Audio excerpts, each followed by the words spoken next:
आज का हमारा पहला क्वेश्चन है, एक जलाशय एक वाटर बॉडी जो नाभिकीय विद्युत संयंत्र के साथ जुड़ा है, इसमें रेडियो सक्रिय पदार्थों के कारण प्रदूषित हो गया है।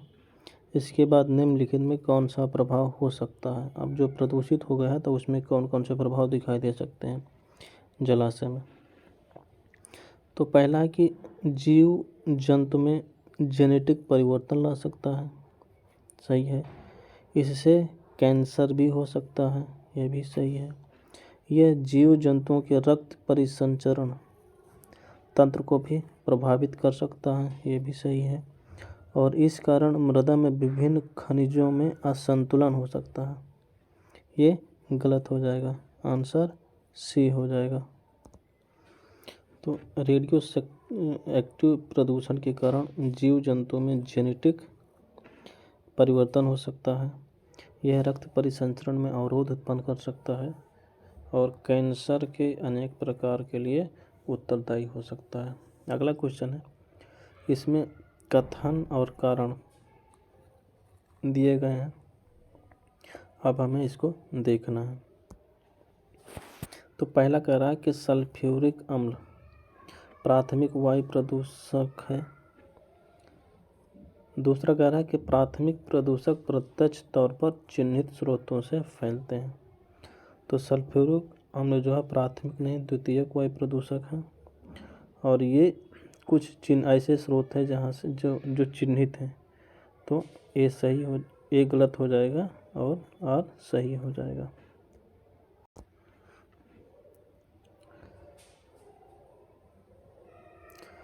ज्ञात स्रोतों से उत्सर्जित प्रदूषकों में प्राकृतिक घटनाओं और मानवीय कृत्यों एंथ्रोपोजेनिक द्वारा उत्पादित प्रदूषक शामिल होते हैं। इन्हें प्राथमिक प्रदूषक कहा जाता है, जैसे कार्बन डाइऑक्साइड हो गया, नाइट्रोजन ऑक्साइड हो गया, सल्फर ऑक्साइड हो गया। ये सभी प्राइमरी प्रदूषण है। जो रिएक्शन होने से पहले प्रदूषण होते हैं उन्हें प्राइमरी प्रदूषण कहते हैं, वायु प्रदूषण। और जब यही पोल्यूशन प्राइमरी पोल्यूशन रिएक्शन करके अन्य कंपाउंड बनाते हैं और वायु को प्रदूषित करते हैं तो वे द्वितीयक एयर पोल्यूशन होते हैं। प्राथमिक प्रदूषकों में से कुछ निश्चित रासायनिक परिवर्तनों से वायुमंडल में जो प्रदूषक फैलता है उन्हें सेकेंडरी पोल्यूटेंट कहते हैं, जैसे सल्फ्यूरिक एसिड हो गया, एसिड रेन, नाइट्रिक एसिड आदि, और ये एसिड रेन के लिए उत्तरदायी होते हैं। अगला क्वेश्चन है कि फसल के पुआलों, इस समय जो ट्रेंड चल रहा है, गेहूं और धान के पुआल को जला दिया जाता है खेत पे भूसा बनाने के बजाय, तो उसी से संबंधित है। जब हम फसल के पुआल को जलाते हैं तो इससे कौन कौन से प्रभाव दिखाई पड़ते हैं। वायु प्रदूषण होता है। दूसरा कि अति महत्वपूर्ण पोषक तत्व नष्ट हो जाते हैं, ये भी सही है। और जो ऊपरी मृदा का कंपोनेंट है वो परिवर्तित हो जाता है, सभी सही हो जाएंगे। पराली जलाने की जो है नुकसान क्या होते हैं। फसल अपशिष्ट में नाइट्रोजन, फास्फोरस और पोटेशियम की प्रचुरता होती है, ठीक है। इससे जब हम जलाते हैं इनको तो मृदा के ऊपर 3 इंच तक तापमान इस सीमा तक बढ़ता है कि मृदा में कार्बन नाइट्रोजन के समतुल्य तीव्रता में परिवर्तन हो जाता है और कार्बन डाइऑक्साइड के रूप में कार्बन वायुमंडल में लुप्त हो जाती है, जिससे नाइट्रोजन नाइट्रेट में कन्वर्ट हो जाता है। एक प्रकार से जब हम फसलों को जलाते हैं तो इसमें जो फसल अपशिष्ट में जो नाइट्रोजन, फास्फोरस और पोटेशियम की प्रचुरता होती है ये नष्ट हो जाती है और मृदा के जो ऊपरी परत है वो भी गर्म हो जाती है। साथ ही ये जो जीवाश्म हैं ये जो है रिएक्शन करके वायुमंडल में जाते हैं और द्वितीय प्रकार के पोल्यूशन भी बनते हैं। अगला क्वेश्चन, निम्न में से कौन जैविक उपचार बायो रिमीडिएशन को सबसे स्पष्ट रूप से परिभाषित करता है। पहला कह रहा है कि भवनों की सतह के तापमान को कम करने के लिए उनके निर्माण के लिए हरित निर्माण सामग्री का प्रयोग है, ये गलत हो जाएगा। दूसरा कह रहा है पर्यावरणीय दूषित पदार्थों को कम जहरीले रूप में अवशोषित करने के लिए जीवित सूक्ष्मजीवों का प्रयोग है, ये सही हो जाएगा। फिर कह रहा है कि मृदा में भारी धातुओं के निष्कर्षण के लिए स्वपोषी जीवाणुओं का प्रयोग है, ये गलत हो जाएगा। और बेहद संकटजनक रेडियोधर्मी अपशिष्ट के निपटान हेतु रेगिस्तान या बंजर क्षेत्र का प्रयोग करना, ये भी गलत हो जाएगा, आंसर बी होगा। तो जो जैव उपचार है एक ऐसी प्रक्रिया है जिसमें पादप या सूक्ष्म जीवाणु जैसे जीवित सूक्ष्म जीवों का प्रयोग करके मृदा और अन्य प्रकार के वातावरण में उपस्थित दूषित जो पदार्थ हैं उनको अवशोषित किया जाता है या विघटित कर लिया जाता है। जैव उपचार का जो टारगेट होता है वो जो रेगुलेटरी एजेंसीज होती हैं उनके द्वारा निर्धारित सीमाओं के अंतर्गत सूक्ष्म प्रदूषक स्तरों जैसे गैर विषैले या स्वीकार्य स्तरों को कम करना होता है। और दूसरी चीज़ यह है कि ये जो जैव उपचार है तकनीकी है ये परंपरागत तरीक़ों से अधिक सस्ती और फ़ायदेमंद होती है क्योंकि इन्हें स्वस्थान पर लागू किया जा सकता है। इन सिचु जो प्लेस है वहाँ अपनाया जा सकता है। इससे क्या होता है, इससे इस काम में जो ट्रीटमेंट करने वाले जो लोग होते हैं उन्हें कम प्रदूषण के संपर्क में आने का जोखिम कम हो जाता है और वो प्रदूषण से काफ़ी हद तक बचे भी रहते हैं। अगला क्वेश्चन कि प्रकाश रासायनिक धूम कोहरे फोटोकेमिकल स्मॉग के संदर्भ कौन सा कथन सही है। करा कि कार्बन डाइऑक्साइड और मीथेन दो प्राथमिक प्रदूषक हैं जो फोटोकेमिकल स्मॉग निर्माण के लिए उत्तरदायी हैं, ये गलत हो जाएगा कि इसमें नाइट्रोजन ऑक्साइड और बीओसी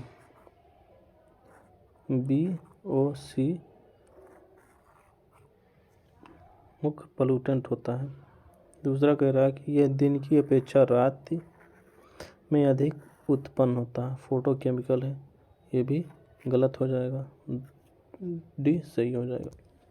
तो प्रकाश रासायनिक धूम कोहरा जो है इसके प्राथमिक प्रदूषक में कौन कौन है, नाइट्रोजन ऑक्साइड है और वाष्पशील कार्बनिक यौगिक है जिसे हम बीओसी कहते हैं, वोलेटाइल ऑर्गेनिक कंपाउंड कहते हैं, शॉर्टकट में बीओसी कह देते हैं। यह तब बनता जब नाइट्रोजन ऑक्साइड और वाष्पशील कार्बनिक यौगिक जो है सूर्य के प्रकाश की उपस्थिति में रिएक्शन करते हैं और वातावरण के नीचे स्तर में जो है भूरा रंग की धुंध उत्पन्न हो जाती है। ठीक है, क्योंकि सूर्य की प्रकाश ज़रूरत होता है इसलिए सूर्य के प्रकाश की उपस्थिति में ही ये रिएक्शन करते हैं और मुख्य रूप से दोपहर के समय जब सूर्य चरम पर होता है उस समय ये अधिक बनता है, ना कि रात में। अगला क्वेश्चन है, कुछ प्रदूषक दिए गए हैं और हमें देखना है कि कौन सा द्वितीय प्रदूषक है। सल्फर डाइऑक्साइड ये प्राथमिक प्रदूषक है, नाइट्रोजन ऑक्साइड ये भी प्राथमिक प्रदूषक है और बहुस्तरीय ओजोन जिसे ग्राउंड लेवल ओजोन कहते हैं ये द्वितीयक प्रदूषक है, आंसर बी हो जाएगा। तो प्राइमरी प्रदूषक वो होते हैं जो स्रोतों से सीधे हवा में उत्सर्जित हो जाते हैं, जबकि दूसरे प्रदूषक क्या होते हैं, ये सीधे वायु में उत्सर्जित नहीं होते हैं बल्कि प्राथमिक प्रदूषकों के वायुमंडल में प्रतिक्रिया रिएक्शन करने के बाद बनते हैं। तो सल्फर डाइऑक्साइड हो गया एक ऐसी गैस है जो जीवाश्म ईंधन फॉसिल फ्यूल के दहन से तेल शोधन या धातुओं को गलाने की प्रक्रिया के दौरान वातावरण में सीधे उत्सर्जित होती है बिना किसी रिएक्शन के, इसलिए यह प्राथमिक प्रदूषक कहलाता है। और साथ ही नाइट्रोजन ऑक्साइड है NOx, ये दहन या बिजली गिरने की घटनाओं के दौरान वातावरण में रिलीज हो जाती है और अधिक प्रतिक्रियाशील गैस है। नाइट्रोजन ऑक्साइड क्या होता है, जब ईंधन को जलाया जाता है तो उस समय उत्पन्न होता है, वाहनों के माध्यम से सीधे वायुमंडल में रिलीज हो जाता है, ये भी प्राथमिक वायु प्रदूषक है। तो जो दूसरा ग्राउंड लेवल ओजोन होता है, हमने बताया था कि ओजोन 2 टाइप में होता है, एक ग्राउंड लेवल ओजोन होता है, दूसरा जो है समताप मंडल में ओजोन पाया जाता है। तो ग्राउंड लेवल जो ओजोन होता है वो पोल्यूशन होता है, वो हमारे वायुमंडल के लिए हानिकारक है। ठीक है, ग्राउंड लेवल ओजोन यह जो है हानिकारक द्वितीय वायु प्रदूषक है, जो क्षोभ मंडलीय ओजोन भी कहते हैं। और ये क्या करता है, यह ऊष्मा और सूर्य के प्रकाश में क्रिया करके कार्बनिक यौगिकों और नाइट्रोजन ऑक्साइड के बीच निर्मित होता है। साथ ही ये ग्राउंड लेवल ओजोन जो है सीधे वायुमंडल में उत्सर्जित नहीं होता, पहले ये रिएक्शन करता है, इसलिए इसे द्वितीय प्रदूषक कहा जाता है। अगर हम इसे अपना पृथ्वी माने तो ये क्षोभ मंडल हो जाएगा, ये समताप मंडल हो जाएगा। तो समताप मंडल जो है 20 से 50 किलोमीटर की ऊंचाई पर ही ओजोन अधिक पाई जाती है, और ये मंडल समताप मंडल होता है। तो जो समताप मंडल में जो ओजोन आता है वो सूर्य से आने वाली विकिरण, हानिकारक जो विकिरण है उससे एक सुरक्षा कवच की तरह कार्य करता है।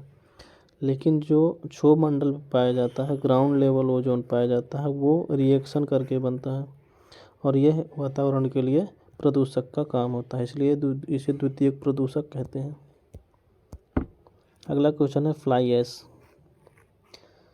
फ्लाई ऐश का कहाँ कहाँ उपयोग किया जा सकता है। पहला कह रहा है निर्माण कार्य में, भवन निर्माण गतिविधियों में किया जा सकता है। जो खाली पड़े खान हैं वहाँ भरने में भी इसका यूज किया जा सकता है।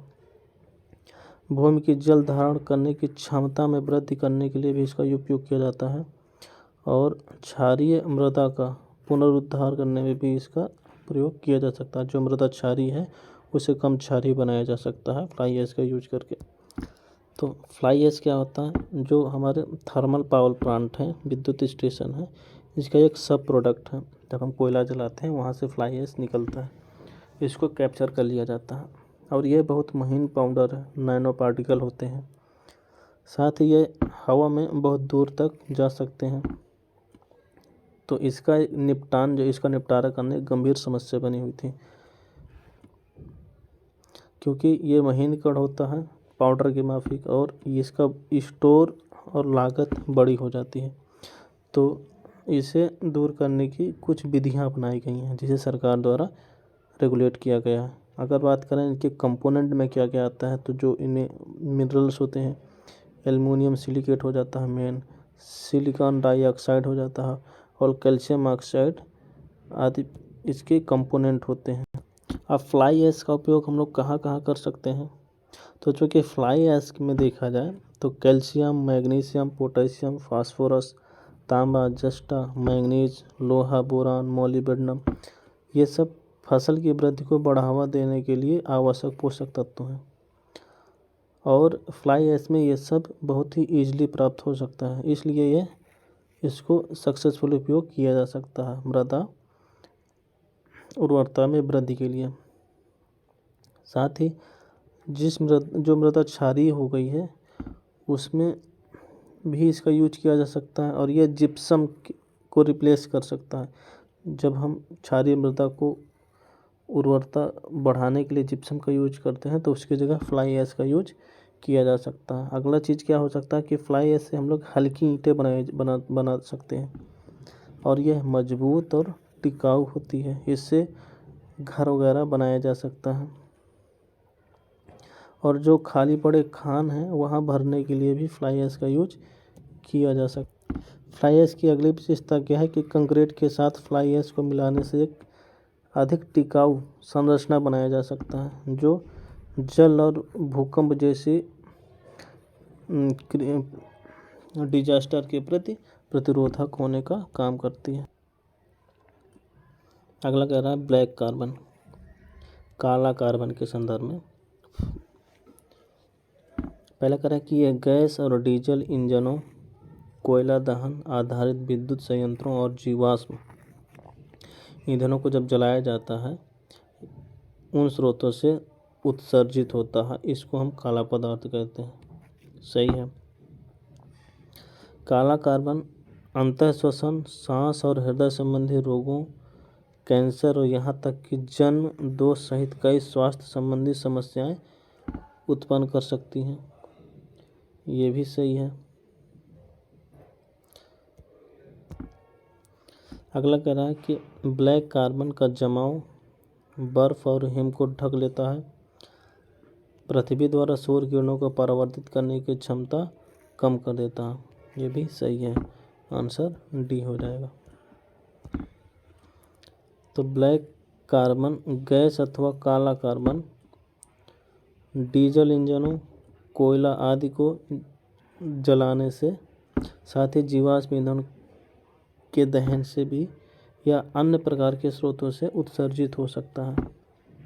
और इसमें पार्टिकुलेट मैटर का एक बड़ा हिस्सा उपस्थित होता है। पार्टिकुलेट मैटर 10 और 2.5 अधिक मात्रा में होते हैं, तो इस वजह से ये एक वायु प्रदूषक है। तो इस समय ब्लैक कार्बन जो है वैश्विक पर्यावरणीय समस्याओं में से एक है। यह मानव स्वास्थ्य और जलवायु दोनों पर नकारात्मक प्रभाव डाल रहा है। एक तो मानव स्वास्थ्य को खराब कर रहा है और पर्यावरण को भी प्रभावित कर रहा है। इससे अंतःश्वसन, सांस और हृदय संबंधी बीमारियां हो सकती हैं। कैंसर और यहाँ तक कि जन्म दोष यानी डीएनए में भी ये जा सकता है। कहाँ? डीएनए में, क्योंकि यह इसमें दो पार्टिकुलेट मैटर इम्पोर्टेंट होते हैं। एक PM10 होता है और दूसरा PM2.5 होता है। PM2.5 अधिक घातक है PM10 के कंपेयर में। ये PM2.5 जो है हमारे डीएनए तक में प्रवेश करके आनुवांशिक परिवर्तन लाने की क्षमता रखती है। दूसरी चीज़, ये जो ब्लैक कार्बन है जलवायु परिवर्तन में भी अपना योगदान देता है और जो वर्षा का प्रारूप है उसको भी बदल कर रख देता है। आर्कटिक में रिसर्च में पाया गया है कि यह बर्फ़ और जो हिम है वहाँ उनको ढक लेता है। अब चूँकि आर्कटिक में तो ये डायरेक्टली पहुँच नहीं पाता, एयर के माध्यम से पहुँचता है, तो उनको कवर कर लेता है। जब कवर कर लेता है तो जहाँ वहाँ जो सूर्य की किरणें पहुँचती हैं थोड़ी बहुत, उनको भी ये परावर्तित कर देता है। उनको परावर्तित नहीं करता, चूँकि एक अवशोषित कर लेता है और जो परावर्तित करने की क्षमता है उसको घटा देता है। जब ये ब्लैक कार्बन सूर्य की किरणों को अवशोषित कर लेगा तो वहाँ का ऊष्मा बढ़ जाएगा और ऊष्मा बढ़ने से बर्फ़ पिघलेगा, जिससे बर्फ़ पिघलने की दर में वृद्धि हो जाएगी और समुद्र में पानी की भी वृद्धि हो जाएगी। साथ ही यहाँ की जो बायोडाइवर्सिटी है उसको भी नेगेटिव इम्पैक्ट डाल देगा। अगला क्वेश्चन कह रहा है कि किनका उपयोग हम लोग अपशिष्ट जल के ट्रीटमेंट में प्राथमिक कीटाणुशोधक के रूप में कर सकते हैं। पहला क्लोरीन है, किया जा सकता है। दूसरा ओजोन है, इसको भी किया जा सकता है। और पराबैंगनी प्रकाश है, इसको भी किया जा सकता है। मोनोक्लोरामाइन का उपयोग नहीं किया जा सकता। तो कीटाणु शोधन का क्या मतलब है? जो रोगजनक सूक्ष्म जीव हैं उन्हें निष्क्रिय कर देना या उन्हें मार देना। चूँकि जो क्लोरीन है सबसे अधिक व्यापक रूप में प्रयुक्त जो है प्राथमिक कीटाणु शोधक है और ये जो प्राकृतिक जल है उसमें प्राकृतिक रूप से जो जैविक पदार्थ हैं उनकी उनसे प्रतिक्रिया करके सब उत्पाद के रूप में एक श्रृंखला बना देता है। दूसरा, ओजोन का जब हम प्रयोग करते हैं तो ये भी प्राथमिक कीटाणु शोधक के रूप में काम करता है, लेकिन जो ड्रिंकिंग वाटर है का निरीक्षण नहीं करता और साथ क्योंकि यह कोई अवशेष नहीं छोड़ता।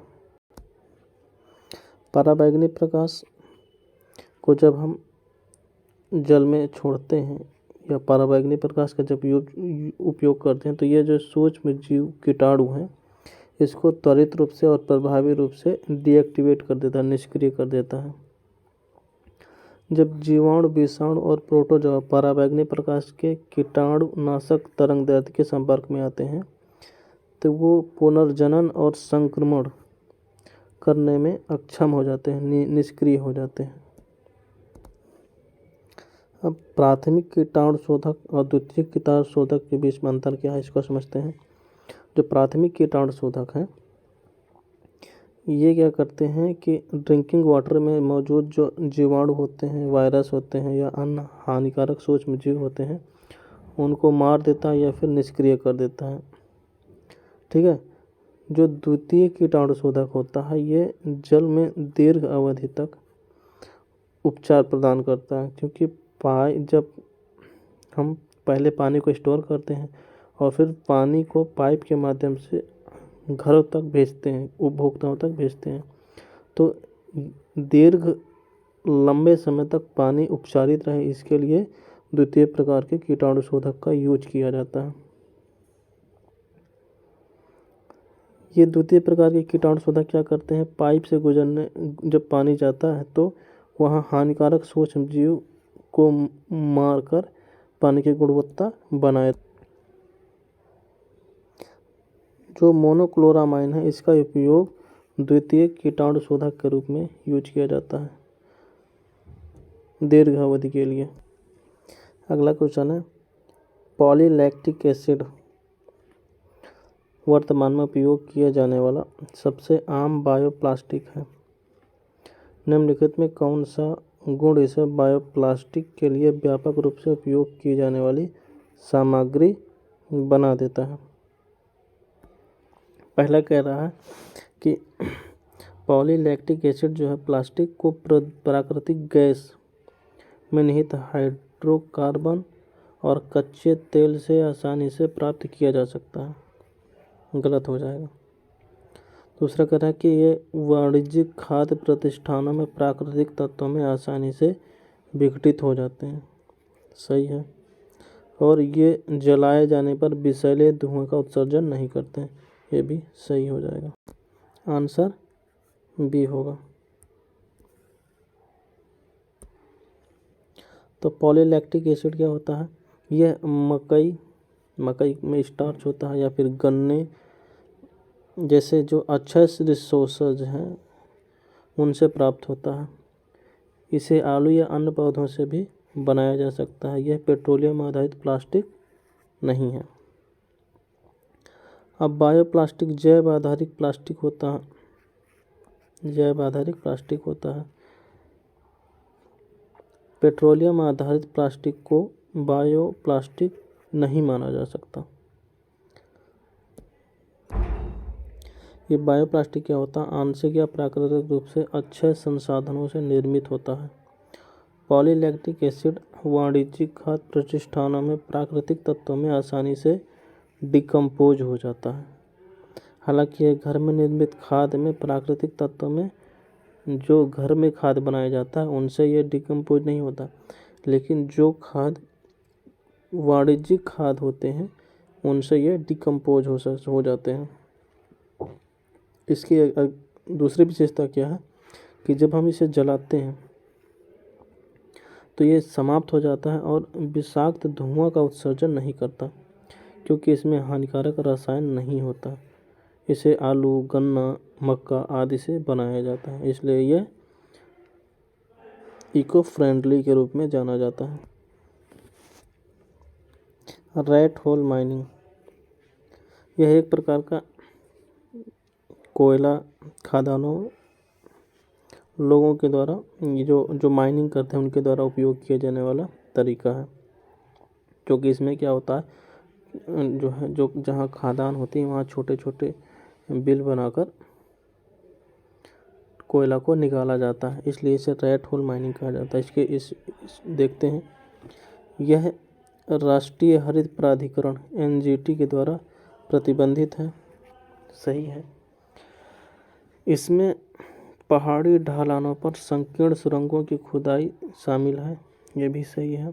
दूसरा, यह श्रमिकों के लिए खनन के सबसे अधिक उत्पादक व सुरक्षित तरीकों में से एक है। ये गलत हो जाएगा क्योंकि यहाँ घटनाएं होती रहती हैं।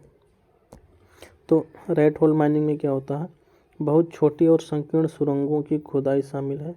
यह आमतौर पर पहाड़ी ढलानों पर केवल 3.4 फीट ऊंचाई होती है।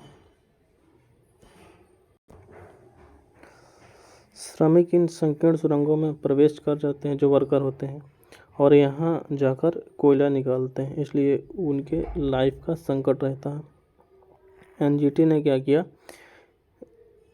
इस जो टेक्निक है इसको श्रमिकों के लिए अवैज्ञानिक और असुरक्षित होने के आधार पर 2014 में रेड होल माइनिंग को प्रतिबंधित कर दिया। सबसे अधिक ये मेघालय सहित कई हिस्सों में अभी भी चल रहा है और मेघालय इस तकनीक में शीर्ष पर है। यहाँ अभी भी रेड होल माइनिंग से कोयला निकाला जा रहा है। अगला क्वेश्चन है बायोगैस। इसका पहला कथन कह रहा है कि इसका उत्पादन, बायोगैस का उत्पादन जो है जैव पदार्थों के वायवीय अपघटन से होता है। सही है। दूसरा, इसमें मीथेन गैस के साथ साथ कार्बन डाइऑक्साइड, हाइड्रोजन तथा हाइड्रोजन सल्फाइड जैसी गैसें भी उत्पन्न होती हैं। ये भी सही है। अगला कह रहा है कि बायोगैस संयंत्र से निकला स्लरी एक उत्तम खाद के रूप में प्रयोग होता है क्योंकि इसमें नाइट्रोजन की प्रचुरता होती है लेकिन फास्फोरस की अनुपस्थित होती है। ये गलत हो जाएगा। इसमें नाइट्रोजन और फास्फोरस दोनों की प्रचुरता होती है। तो बायोगैस का उत्पादन जैव पदार्थों के अवायवीय अर्थात ऑक्सीजन की अनुपस्थिति में अपघटन होने से होता है। बायोगैस प्लांट से निकले जो स्लरी होते हैं इनका प्रयोग एक उत्तम खाद के रूप में कर सकते हैं क्योंकि इसमें क्या होता है, नाइट्रोजन और फास्फोरस की प्रचुर मात्रा होती है। अगला क्वेश्चन है कि जो भूजल यूरेनियम प्रदूषक हैं इनके लिए केवल मानव जनित कारक जिम्मेदार है। यहाँ केवल शब्द का यूज हुआ है इसलिए ये गलत हो जाएगा। प्राकृतिक कारक भी जिम्मेदार है। दूसरा, भारतीय मानक ब्यूरो BSI पीने के पानी में यूरेनियम संदूषण की निगरानी नहीं करता। ये सही है। आंसर बी हो जाएगा। यूरेनियम का जो है प्राकृतिक स्रोत के साथ साथ मानव जनित भी स्रोत होते हैं।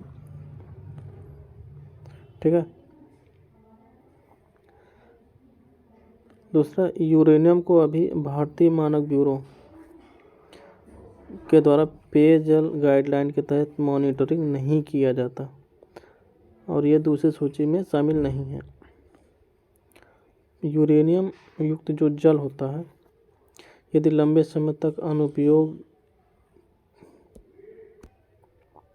समय से अधिक का इसका सेवन करते हैं तो इसमें थायराइड है, कैंसर है, रक्त कैंसर है, अवसाद और विभिन्न प्रकार की बीमारियां। अगला क्वेश्चन है कि जैव पुनर्चिकित्सा जिसे हम बायो रिमेडिएशन कहते हैं इसके संबंध में कह रहा कि बायो रिमेडिएशन में मुख्य भूमिका वायरस की होती है। इसकी वायरस की कोई भूमिका नहीं होती।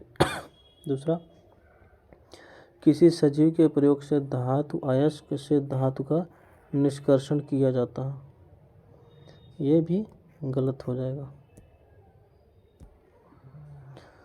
जैव उपचार में जीव अपशिष्ट द्वारा दुष्प्रभावित स्थानों से प्रदूषकों को हटा दिया जाता है या उन्हें निष्क्रिय कर दिया जाता है। इसमें सबसे महत्वपूर्ण जीवाणु सूक्ष्मजीव के रूप में होते हैं। दूसरा, अयस्कों से धातु अलग करने के लिए सजीवों का प्रयोग जो है जैव निक्षालन कहलाता है, न कि जैव बायो रिमेडिएशन। अगला यहाँ प्रदूषक दिया हुआ है, पॉल्यूटेंट दिया हुआ है और कह रहा है कि इनमें से कौन प्राथमिक प्रदूषक नहीं है। तो BOC है, कार्बन डाइऑक्साइड है, जबकि जो भूस्तरीय ओजोन है और अम्ल वर्षा है, ये द्वितीयक प्रदूषक है। तो आंसर 3 और 4 हो जाएगा। अगला क्वेश्चन करें कि जल गुणवत्ता सुधारने के लिए उत्सर्जन उपचार प्लांट ETP कौन सा कथन सही है, हमें देखना है। पहला कह रहा है कि ETP के अंतर्गत ओजोन द्वारा अशुद्धियों को अलग कर दिया जाता है, सही है। पराबैंगनी विकिरण का प्रयोग अशुद्धियों को दूर करने के लिए नहीं किया जाता, ये गलत हो जाएगा। अशुद्धियाँ दूर करने के लिए उच्च ऑक्सीकारक अभिकर्मकों जैसे क्लोरीन और क्लोरेट लवण का प्रयोग किया जाता है, ये भी सही हो जाएगा। तो इंडस्ट्रियल और नगरीय अपशिष्ट जल को उत्सर्जन उपचार प्लांट के द्वारा शुद्ध किया जाता है। इसके 3 चरण होते हैं। पहले चरण में क्या होता है, भौतिक प्रक्रिया घटित होती है। दूसरे चरण में जैवीय प्रक्रिया संपन्न होती है और तीसरा चरण में भौतिक रासायनिक प्रक्रिया संपन्न होती है, जिसमें शक्तिशाली जो ऑक्सीकारक अभिकर्मक हैं, इनमें क्लोरीन, परक्लोरेट लवण, ओजोन और पराबैंगनी किरण, इसके द्वारा ये ऑक्सीकारक का काम करते हैं और यहाँ से जल ट्रीटमेंट होता है। इस प्रक्रिया के बाद जो 3 चरण से प्रक्रिया गुजर चुकी होती है, इसके बाद क्या होता है, जो जल होता है उसको प्राकृतिक जलाशय में छोड़ दिया जाता है और सिंचाई के लिए प्रयोग किया जा सकता है। हरित भवन, जिसे हम ग्रीन बिल्डिंग कहते हैं, इसके उद्देश्यों के संदर्भ में विचार करना है कौन सा सही है। पहला कह रहा है कि जो ग्रीन बिल्डिंग है ये ऊर्जा उपयोग सक्षमता में वृद्धि करेंगे, सही है। दूसरा कह रहा है कि पर्यावरणीय प्रदूषण को निम्नतम करने में सहायता करेंगे, ये भी सही है।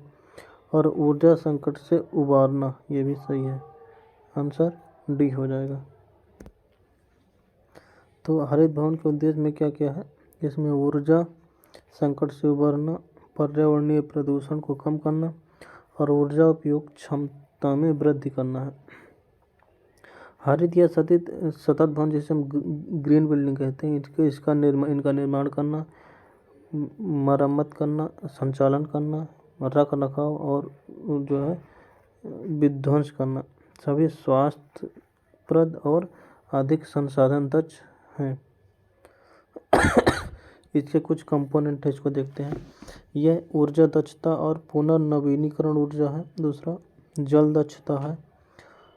पर्यावरण की दृष्टि से बेहतर निर्माण सामग्री और विशेषताएं हैं। अपशिष्ट न्यूनीकरण है, विषाक्तता को कम करता है, घर के अंदर वायु की गुणवत्ता बेहतर बनाए रखता है और स्मार्ट ग्रोथ और सतत विकास को बढ़ावा देता है। सभी इसके घटक हैं। अगला क्वेश्चन कि प्लास्टिक पर्यावरण हितैषी नहीं होता, क्योंकि पहला कि यह जैव अनिम्नीकरण पदार्थ है, सही है। ये जल्दी जो है डिकम्पोज नहीं होता। ये अपघटित होने में कई वर्षों का टाइम ले लेता है, ये भी सही है। यह पूर्ण रूप से जलने में लंबा समय लेता है, ये भी सही है। यह जल और वायु से अभिक्रिया नहीं करता, ये भी सही है। आंसर डी हो जाएगा। अगला क्वेश्चन है कि कृषि अवशेषों, पराली वगैरह को जब जलाया जाता है तो कौन कौन से प्रभाव हो सकता है। पहला, अम्लीयता में वृद्धि हो सकती है, सही है। दूसरा कह रहा है मृदा मित्र जो सूक्ष्म जीव हैं उनका नाश हो सकता है, ये भी सही है। अगला कह रहा है कि नाइट्रोजन के उत्सर्जन स्तर में वृद्धि हो सकती है, ये भी सही हो जाएगा। आंसर डी होगा। अगला कह रहा है CNG के बारे में, जो आज हम जो है हाइब्रिड वाहनों में यूज करते हैं, इसके बारे में कह रहा है कि CNG धरती के भीतर पाए जाने वाले हाइड्रोकार्बन का मिश्रण है, सही है। दूसरा कह रहा है इसमें 80 से 90% मात्रा हाइड्रोजन गैस की होती है, हाइड्रोजन की नहीं मीथेन की होती है, गलत हो जाएगा। दूसरा कह रहा है कि वाहनों में CNG के प्रयोग से खतरनाक रासायनिक पदार्थ का उत्सर्जन नहीं होता। उत्सर्जन होता है लेकिन अन्य जो है ईंधनों की तुलना में कम होता है, ये भी गलत हो जाएगा। आंसर तो CNG जो है प्राकृतिक गैस धरती के भीतर पाए जाने वाले हाइड्रोकार्बन का मिश्रण होता है। इसमें 80 से 90% मीथेन होता है, ना कि हाइड्रोजन। ठीक है। और यह पेट्रोल और ईंधन की तुलना में कार्बन मोनोऑक्साइड 70%, नाइट्रोजन ऑक्साइड 89%, 87% और जैविक गैसों का लगभग 89% कम उत्सर्जित करता है।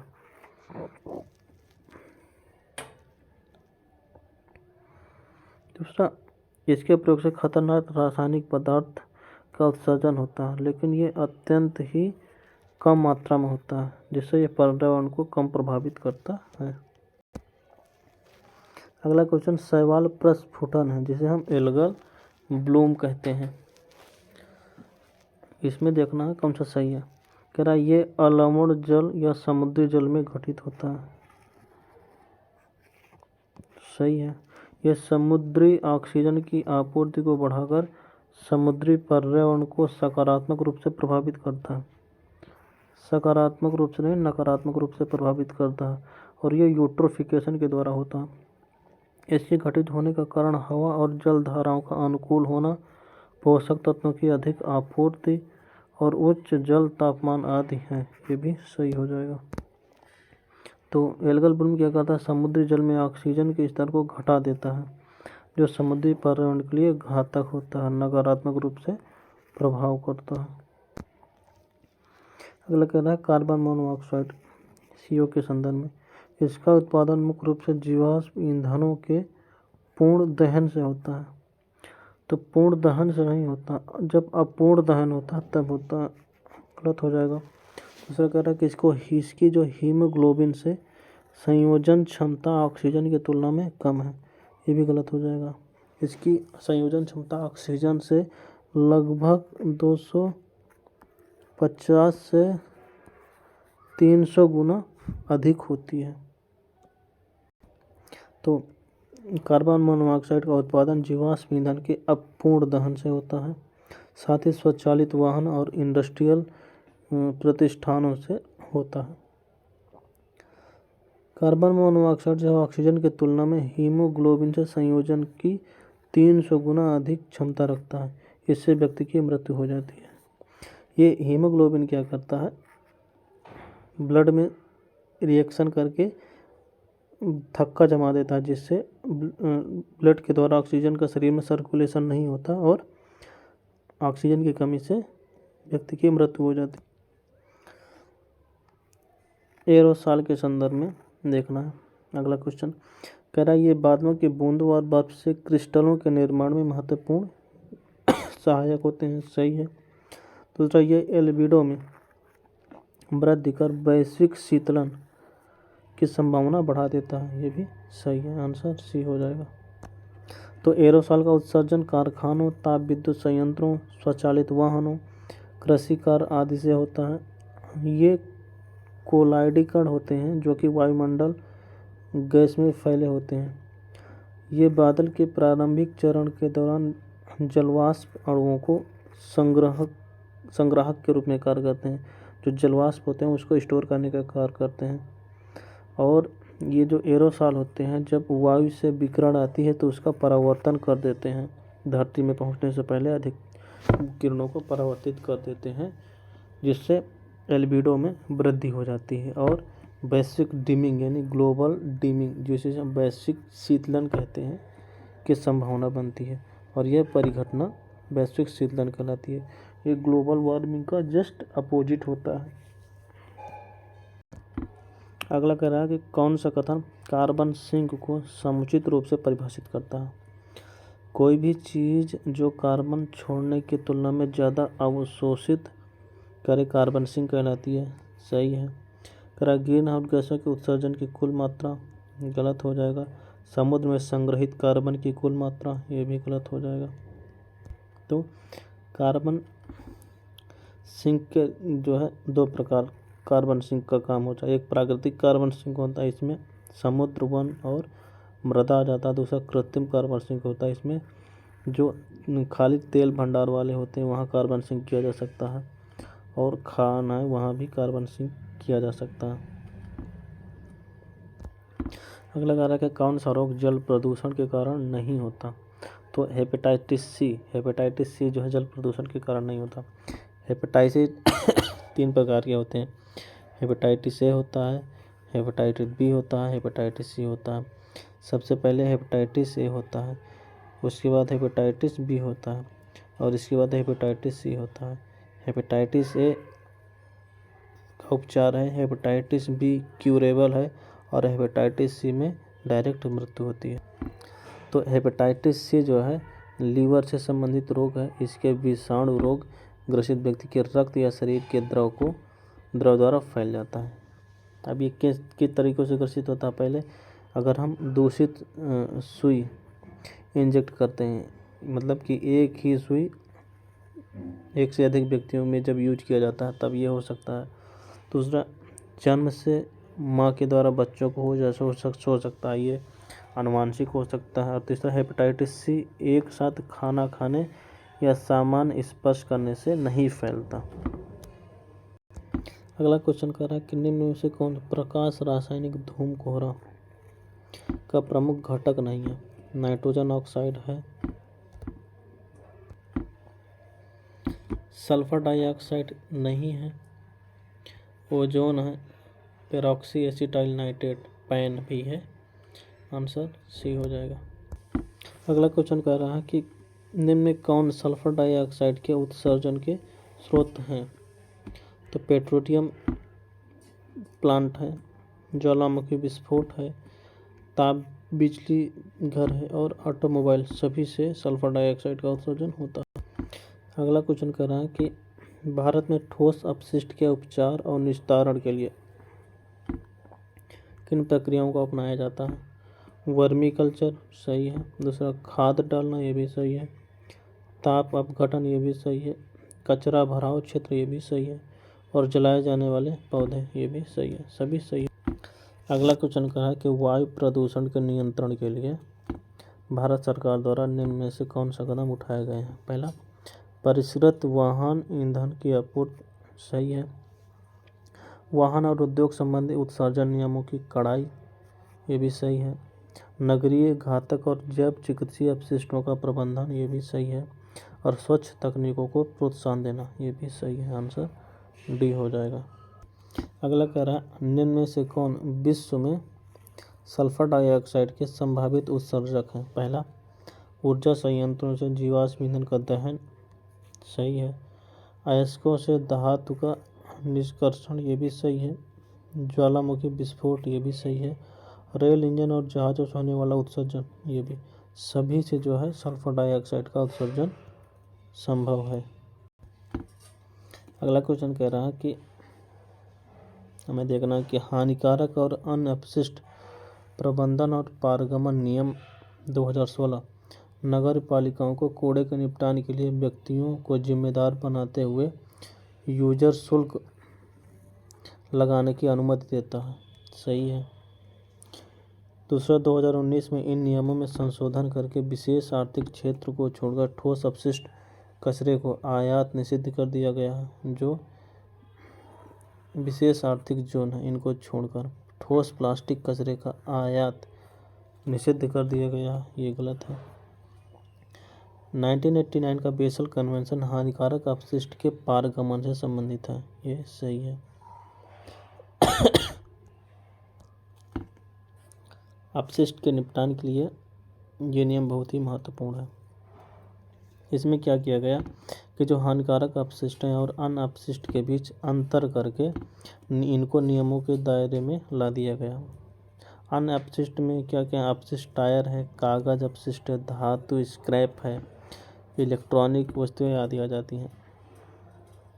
दूसरा, रीयूज के पर्पज के लिए धातु स्क्रैप, पेपर कचरे और बिजली और इलेक्ट्रॉनिक उपकरणों की विभिन्न श्रेणियों के आयात को मंत्रालय के द्वारा अनुमति प्राप्त करने की छूट दी गई है। ये नियम नगर पालिकाओं को अधिकृत करता है कि आप कचरा मैनेजमेंट के लिए क्या करेंगे, यूजर शुल्क लगा सकते हैं। दूसरा, इस नियम में क्या किया गया कि अपशिष्ट उत्पादक को जो है उनके प्रकृति के आधार पर डिवाइड कर दिया गया और कहा गया कि आप जो ओरिजिन ऑफ सोर्स है वहाँ गीला कचरा, सूखा कचरा और घरेलू कचरों का पृथक्करण अनिवार्य बना दिया। मतलब कि जहाँ से अपशिष्टों का उत्पादक होता है वहाँ गीला कचरा, सूखा कचरा और घरेलू खतरनाक कचरे को इनको अलग अलग श्रेणियों में विभाजित कर दिया गया है। इनके स्टोर के लिए विभिन्न प्रकार के विभिन्न रंगों का भी यूज किया जाता है, जिसमें नीला, हरा आदि कलर का यूज कर सकते हैं। फिर खतरनाक और अन्य अपशिष्ट प्रबंधन पारगमन संशोधन हम लोगों ने 2019 में लाया।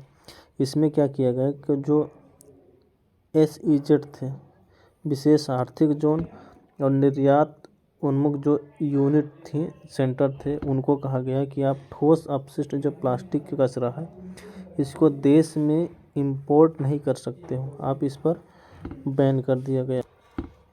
बेसल कन्वेंशन को स्विट्ज़रलैंड में 1989 को एक सम्मेलन हुआ था। इसमें जो है खतरनाक कचरे के पारगमन और उनके निपटान के नियंत्रण पर बेसल कन्वेंशन अपनाया गया और इसको जो है बेसल कन्वेंशन के नाम से जाना जाता है। 1992 से लागू है।